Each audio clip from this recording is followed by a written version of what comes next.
सत्यवान, आधुनिक काळातला सत्यवान, आजकालचा सत्यवान कसा असतो माहिती आहे? 7 जन्माच्या शपथा घेतलेल्या असतात, सप्तपदी चालवलेली असते. सप्तपदीमध्ये शपथ घेतलेली असते की मी बायकोचं सगळं काही ऐकेन.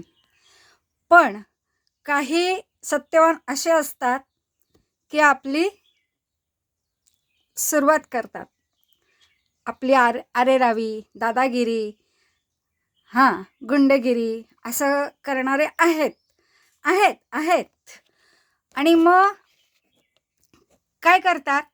बिचारी बायको घरामध्ये आपलं काम करत असते, मुलांचा व्याप वाढवत असते, मुलांचा व्याप करत असते, सगळं काही करत असते, सासू सासऱ्यांची सेवा करत असते.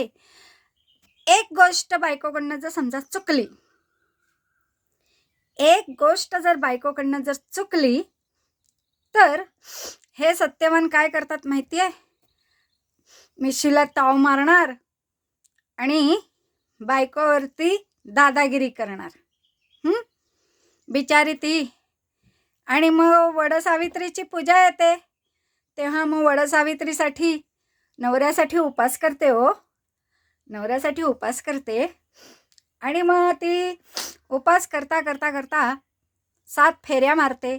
जशा लग्नामध्ये सप्तपदी चालतात तशाच वडाला सुद्धा ती 7 फेऱ्या मारते आणि सांगते, जन्मोजन्मी हाच नवरा मिळू देत, जन्मोजन्मी हेच महाशय मिळू देत, जन्मोजन्मी यांचीच साथ लाभू दे, असं ती सांगत असते. पण आत्मा भोगत असतो त्याचं काय? आत्मा यातना भोगत असतो त्याचं काय?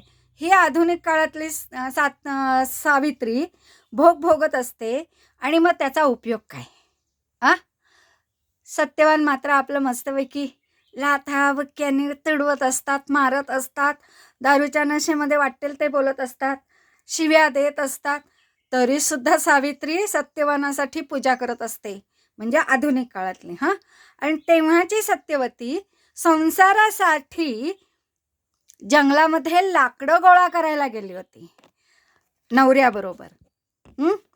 आणि फांदी तोडता तोडता तोडता त्याचा तोल गेला, म्हणून ती सत्यवान तो झाडावरनं खाली पडला तर बेशुद्ध झाला.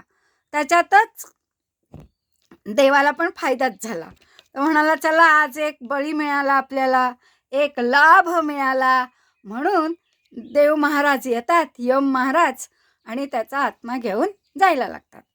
असं तेव्हाची ही सावित्री आणि सत्यवान. आणि आत्ताचे जे सत्यवान आहेत आणि आत्ताची जी सावित्री आहे ती अक्षरशः नवऱ्याला फेकून देते. म्हणजे काय, एवढी पैलवान झाली का सावित्री?